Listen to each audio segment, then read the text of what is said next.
Welcome to my channel. I hope you enjoy learning to story. Mon nom est Chloé et jusqu'à l'année dernière, je pensais avoir une famille normale.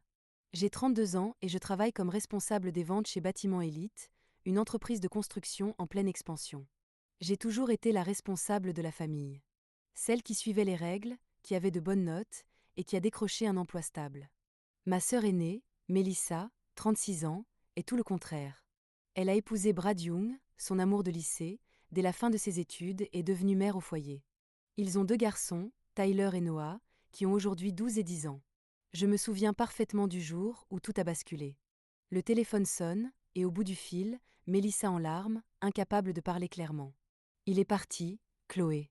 Brad M.A. Quitty. Pour une collègue, cette garce de Jennifer. Juste comme ça. 15 ans de mariage envolé. Je me suis précipitée chez elle et l'ai trouvée effondrée sur le sol de la cuisine, entourée de mouchoirs froissés. Les garçons étaient enfermés dans leur chambre, perdus et en colère. Comment je vais faire m'a demandé Mélissa d'une voix brisée. Je n'ai pas travaillé depuis la naissance de Tyler. Brad payait tout. À l'époque, je n'avais pas la moindre idée de ce qu'on allait faire. Mais je lui ai promis, on va s'en sortir. Je n'aurais jamais dû dire ça. Brad n'a rien voulu savoir. Il a refusé de payer la pension alimentaire jusqu'à ce que Mélissa le traîne en justice. Même après ça, le montant était ridicule, à peine de quoi payer les courses. Quant à la belle maison de banlieue où il vivait, Brad l'a gardée, elle lui appartenait avant leur mariage. Un après-midi, en aidant Mélissa à faire ses cartons, je lui ai proposé une solution, je peux t'aider à trouver un appartement. Elle m'a regardée, la panique dans les yeux. Mais comment tu veux que je paye un loyer ? Je n'ai aucun revenu. Et c'est là que j'ai commis l'erreur qui a tout changé.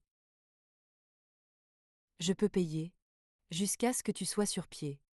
Nos parents ont soutenu l'idée. Papa, ancien comptable, et maman, ex-institutrice, ont pris en charge les garçons, sortis d'école, devoirs, repas. Mélissa a commencé un petit boulot dans une boutique. Tout semblait sous contrôle. Mais au fil des mois, quelque chose a changé. Plutôt que de redevenir indépendante, Mélissa a glissé dans un rôle de victime permanente. Brad a détruit ma vie. Cette phrase est devenue son leitmotiv quotidien. J'avais tout prévu. J'étais censée être mère au foyer jusqu'à ce que les garçons aillent à l'université. J'essayais d'être compréhensive. Tu devrais voir un thérapeute, je peux payer. Elle m'a fusillé du regard. Je n'ai pas besoin qu'un psy me dise comment je dois me sentir, Chloé. J'ai besoin d'argent pour vivre. Petit à petit, ma sœur a commencé à abuser. Si je ne répondais pas à ses appels, elle appelait nos parents, qui lui donnaient raison à chaque fois. Ensuite, maman me téléphonait avec sa voix inquiète. Ta sœur souffre, Chloé. Elle a besoin de nous. Au bout de 6 mois, ma situation financière a commencé à déraper. Ce n'était plus seulement le loyer. C'était, les garçons ont besoin de nouvelles chaussures de foot. Le frigo fait un bruit bizarre. Tyler a du mal en maths, il faut un prof particulier. Sur le moment, chaque dépense semblait raisonnable. Comment refuser des fournitures scolaires ou des manteaux pour mes neveux ? Jusqu'à ce soir-là. Assise à mon bureau, avec un verre de vin à la main, j'ai ouvert un tableau Excel. J'ai additionné tout l'argent que j'avais donné. Et là, j'ai failli m'étouffer. Un tiers de mon salaire mensuel partait pour Mélissa et ses enfants. Le dimanche suivant, j'ai décidé de mettre les choses au clair lors du dîner chez mes parents. Nous étions tous là, maman, papa, Mélissa et les garçons. L'ambiance était bonne, maman avait préparé son fameux rôti, et tout le monde semblait détendu. Le moment idéal. Pour une conversation difficile. J'ai pris une inspiration et dit doucement, j'ai beaucoup réfléchi. Ça fait presque 1 an maintenant. J'adore aider, mais certaines dépenses commencent à peser. Peut-être qu'il est temps que tu cherches un emploi à temps plein ? Le silence est tombé sur la table. Mélissa a posé sa fourchette, le regard noir. Tu es en train de dire que tu en as marre de nous aider ? Non, bien sûr que non, mais tu as la moindre idée de ce que je traverse. Sa voix tremblait de colère. Les garçons sont à l'école toute la journée. Maman et papa les récupèrent. Il y a plein de boulot aux horaires normaux, je n'arrive pas à le croire. Elle s'est levée brusquement, sa chaise tombant en arrière. Brad m'a détruite, et maintenant ma propre sœur me poignarde dans le dos. Melissa, on se'n va?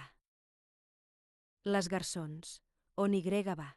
Tyler et Noah ont échangé un regard gêné, avant de se lever à contre-cœur. BOUM. La porte d'entrée a claqué violemment, faisant trembler les cadres photos du mur. Je me suis tournée vers mes parents, espérant un minimum de soutien. Mais papa a croisé les bras, le visage sombre. Et maman a secoué la tête, déçue. Comment tu as pu être aussi égoïste, Chloé? J'ai cligné des yeux, abasourdi. Ta sœur est une mère célibataire avec 2 enfants. Et toi, tu es célibataire, sans enfants. Tu n'as pas autant besoin d'argent qu'elle. Je suis restée figée, incapable de croire ce que je venais d'entendre. À quel moment suis-je devenue la méchante de cette histoire? Je les regardais, incroyable. Donc je devrais financer sa vie indéfiniment? C'est ça, être une bonne sœur? Maman croisa les bras, l'air sévère. Ça veut dire ne pas être égoïste quand ta famille a besoin de toi. À ce moment-là, j'ai compris. Discuter était inutile. Toute ma vie, on m'avait appris que la famille passe avant tout. Mais apparemment, ça ne fonctionnait que dans un sens. Je vais y aller. Merci pour le dîner. Je me suis levée, attrapé mon sac et je suis partie. Sur le chemin du retour, une sensation étrange m'a envahie. Pour la première fois de ma vie, je me sentais vraiment seule. Une semaine après ce dîner désastreux, mon téléphone a vibré. UN message de Melissa. Besoin de 500 € pour les vêtements des garçons. Ils ont tout usé et ont l'air affreux. Envoi aujourd'hui. Aucune salutation. Aucune mention de notre dispute. Même pas un « s'il te plaît », sauf collé à la fin comme une formalité. J'ai fixé l'écran longtemps, le doigt suspendu au-dessus du clavier. Une part de moi voulait refuser, poser une limite une bonne fois pour toutes. Mais j'ai pensé à Tyler et Noah. Ce n'était pas leur faute. J'ai soupiré et envoyé l'argent. La seule réponse de Mélissa fut un simple emoji, pouce levé. Le travail est devenu mon refuge. Chez Bâtiment Élite, on me respectait. Mes collègues écoutaient mes idées, mes efforts étaient reconnus. Quand je concluais une affaire, on me félicitait, au lieu de me demander encore plus. Je me suis jetée à fond dans un projet complexe, signé un énorme contrat pour un nouveau complexe de bureaux en centre-ville. Le client était cauchemardesque, mais je m'y suis consacrée corps et âme. Des semaines de travail acharné. J'ai fini par décrocher le contrat. Tu as fait un travail exceptionnel, Chloé. Mon boss était impressionné. Ce contrat, c'est énorme. La commission sera conséquente. Quand la prime a atterri sur mon compte, j'ai ressenti une fierté immense. Pour une fois, j'ai décidé de faire quelque chose pour moi. J'ai toujours rêvé d'une voiture plus élégante, mais j'avais toujours repoussé l'idée. Je roulais en Honda Accord depuis 7 ans. Fiable, mais loin du rêve. Le samedi suivant, je suis allée visiter 3 concessions. J'ai essayé plusieurs modèles.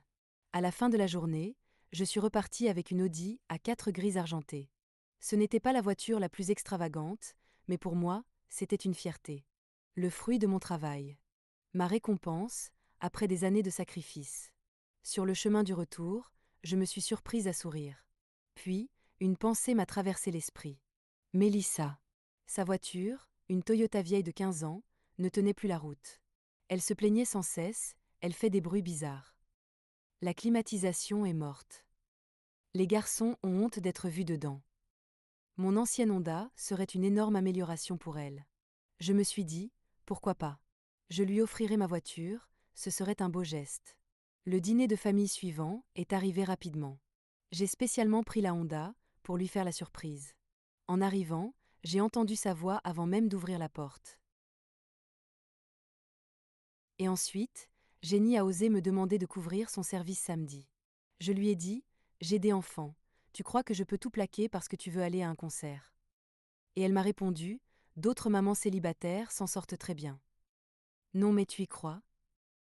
Maman hochait la tête avec compassion. Les gens ne comprennent pas à quel point c'est difficile pour toi, ma chérie. J'ai mordu ma langue, salué tout le monde et attendu mon moment. Pendant tout le dîner, Mélissa s'est plainte, son job. Ses collègues. Brad, encore et toujours.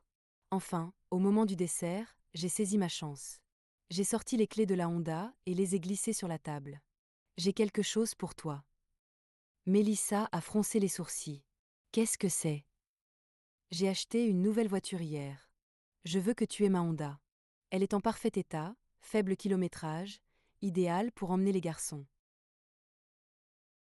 Au lieu du sourire de gratitude auquel je m'attendais, son regard s'est assombri. Elle a pris les clés du bout des doigts, comme si elles étaient contaminées. Qu'est-ce que tu as acheté? Une Audi. J'étais encore fière de ma réussite. Rien d'extravagant, juste une A4. Le silence a envahi la pièce.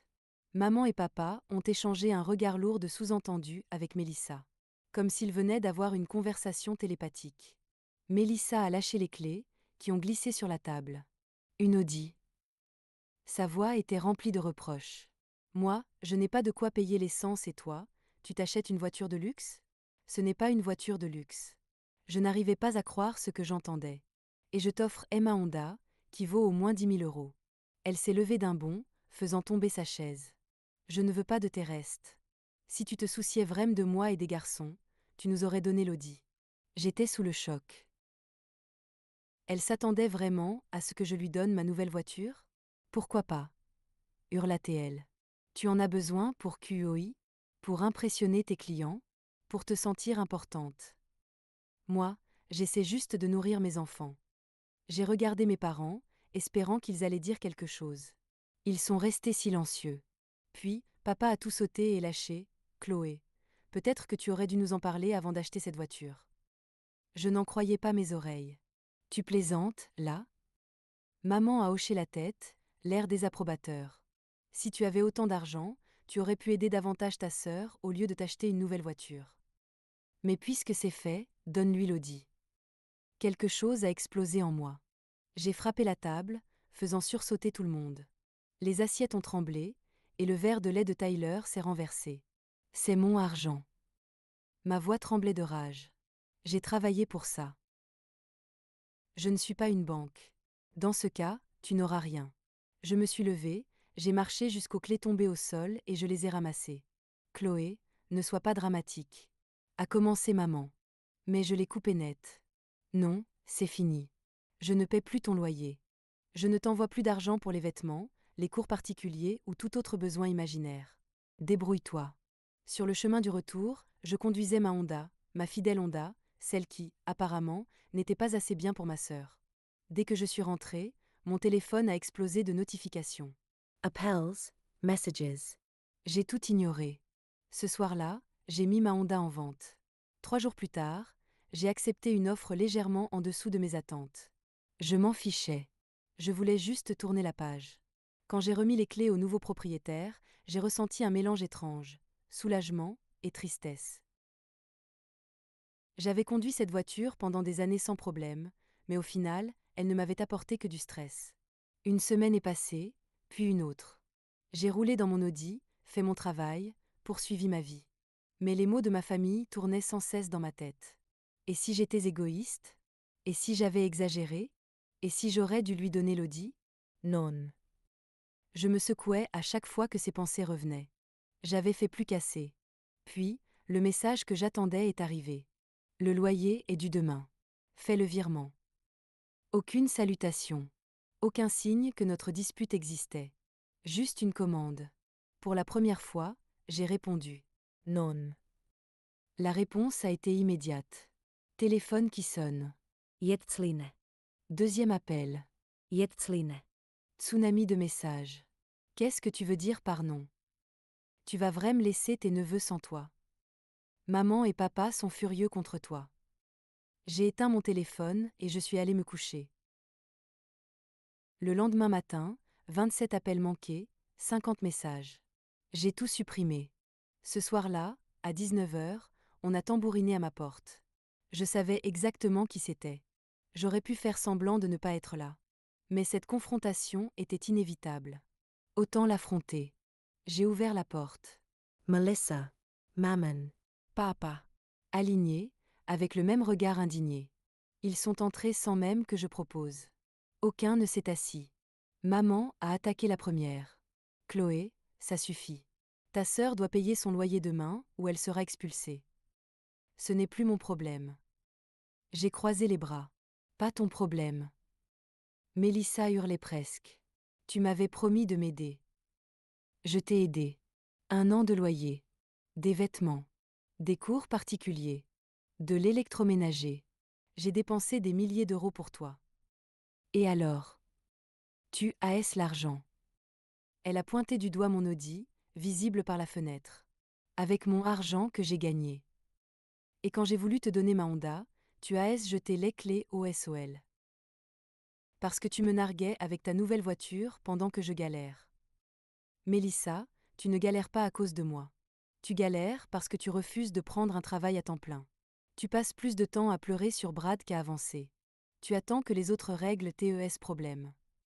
On est une famille, a dit maman, comme si cette phrase effaçait tout. La famille, ça s'entraide. Je vous ai aidé pendant 1 an. Mais ce n'est jamais assez. Peu importe combien je donne, vous me faites passer pour la méchante dès que j'ose avoir quelque chose pour moi. Parce que tu es célibataire sans enfant. Mélissa était hors d'elle. Tu n'as pas besoin d'argent comme moi. J'ai cligné des yeux. Tu veux que je finance ta vie juste parce que je n'ai pas d'enfant. Oui. Elle n'a même pas hésité. Je suis une mère.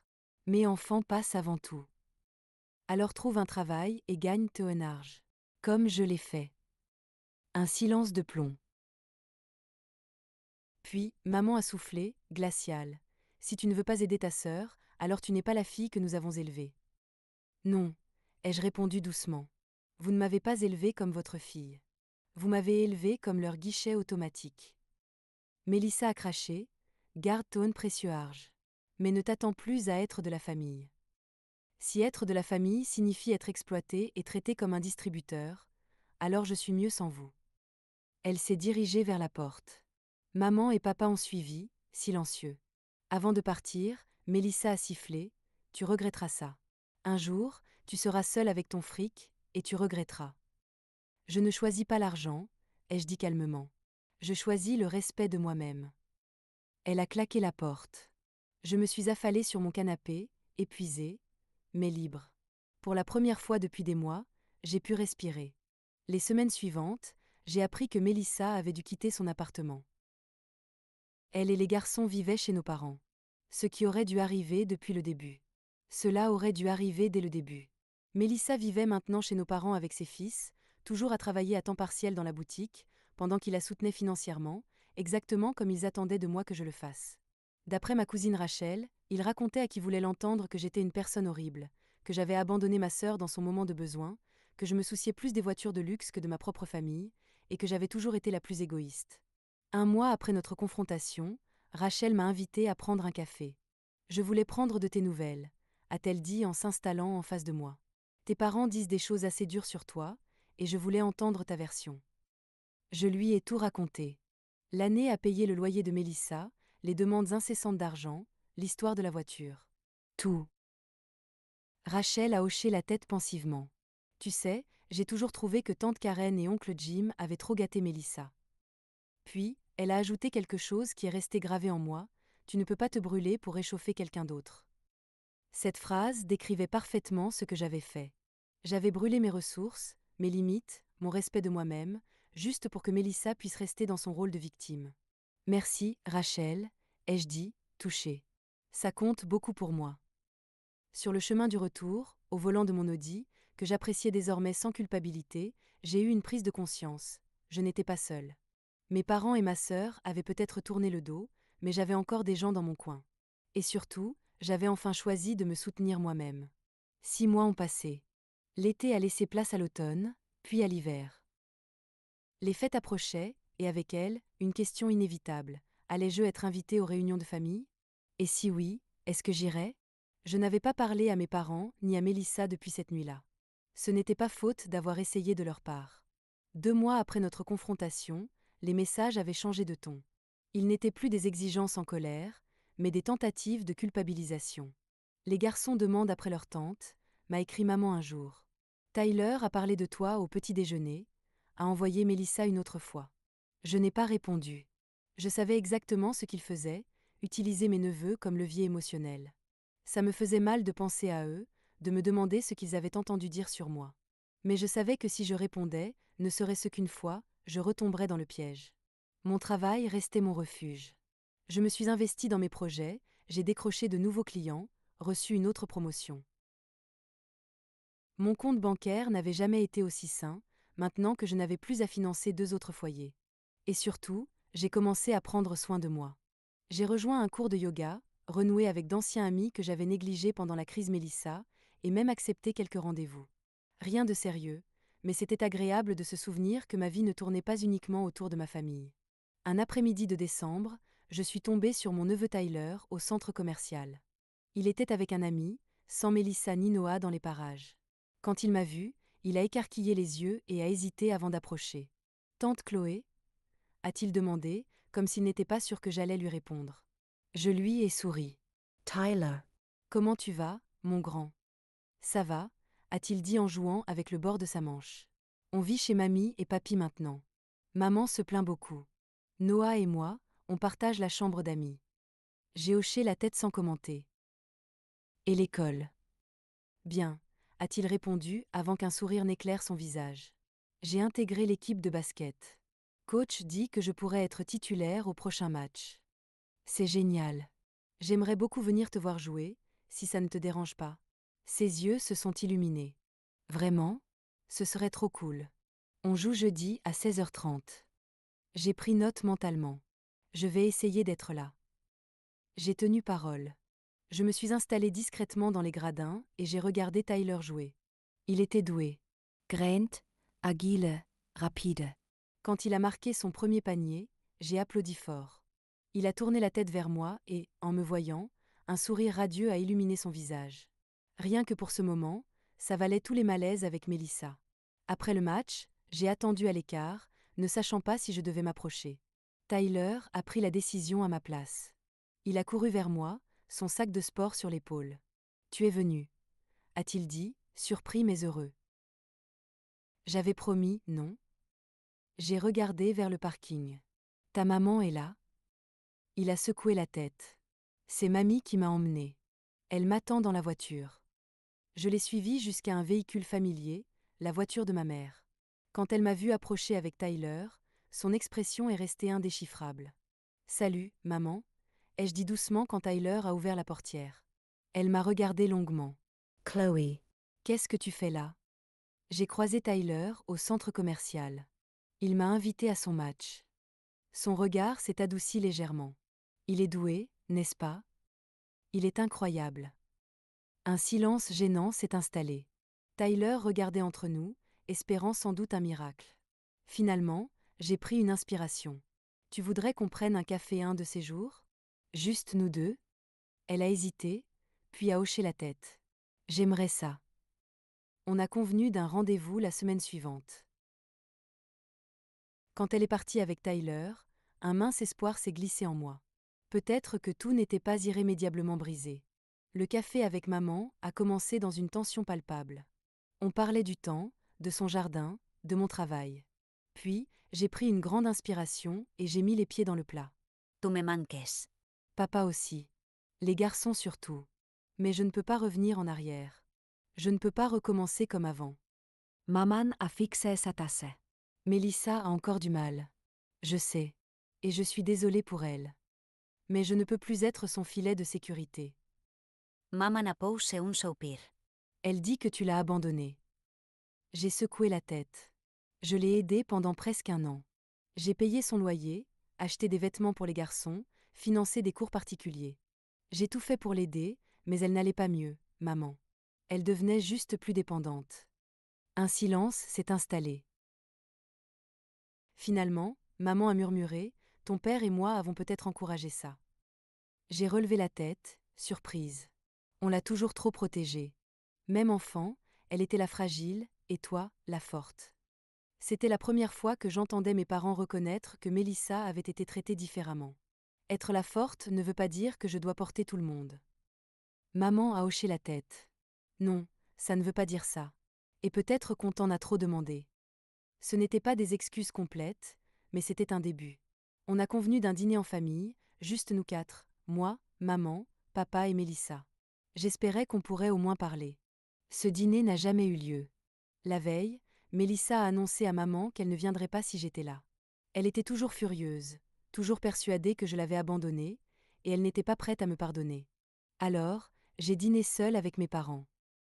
C'était maladroit, parfois inconfortable, mais au moins, on essayait. Ils ont promis d'arrêter de me faire pression pour soutenir Mélissa financièrement, et j'ai promis d'essayer d'être plus présente aux réunions de famille quand je le pourrai. Elle finira par comprendre, a dit papa en me raccompagnant. Elle a juste besoin de temps. Peut-être. Ou peut-être pas. Mais pour la première fois, j'ai réalisé que ça m'était égal. Le poids de la culpabilité qui m'avait oppressée pendant des mois s'était envolé. J'avais compris que poser des limites n'était pas une faute. Que refuser d'être exploité n'était pas un acte d'égoïsme. Sur le chemin du retour, j'ai repensé à tout ce qui avait changé en un an.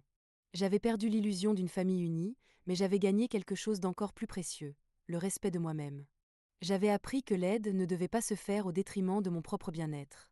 Que l'amour ne devait pas être conditionné à l'argent. Et surtout, que l'on pouvait aimer profondément quelqu'un, tout en lui disant non.